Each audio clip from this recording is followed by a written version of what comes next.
त्यांच्यापुढे बोलणे इतकी माझी पात्रता नाही, पण एक गोष्ट मात्र मला निश्चित सांगावीशी वाटते। नर्मदा मैया के हर कंकर में जिन्हें शंकर दिखाई देता है, ऐसे नर्मदा सेवक हे हमारे ज्ञानेश्वर महाराज शिंदे जी। नर्मदा मैयाच्या जीवनामध्ये जे जे काही आलं असेल ते आपल्या मुखारविंदातनं लोकांपर्यंत पोहोचवण्याचं त्यांनी एक वाक्य सांगितलं की कसं चालतं, चालवायचं ठरवलं की चालतं, ठरवावं लागतं।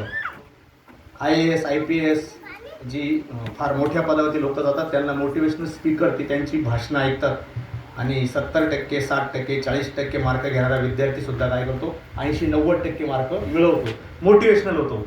या ठिकाणी आपण कीर्तनकारांनाच बोध करत नाही तर आमच्यासारख्या पामर जीवांना संसारी लोकांना सुद्धा सांगतात की बाबा रे नीतीने पैसे कमव, नीतीने समाजकारण कर, नीतीने हे सगळं कर। निश्चित प्रकारे तुम्ही अध्यात्मामध्ये तुकोबा ज्ञानोबांनी सांगितलेल्या अध्ययन प्रक्रियेवरती आणि नियमावरती कसं चालावं हे शिकवतात। परमेश्वर बजरंगबली तुम्हाला उदंड आयुष्य देवो हीच आमच्या सर्व गावकऱ्यांच्या वतीने या ठिकाणी मी देवाकडे मनोकामना करतो। खरं तर महाराज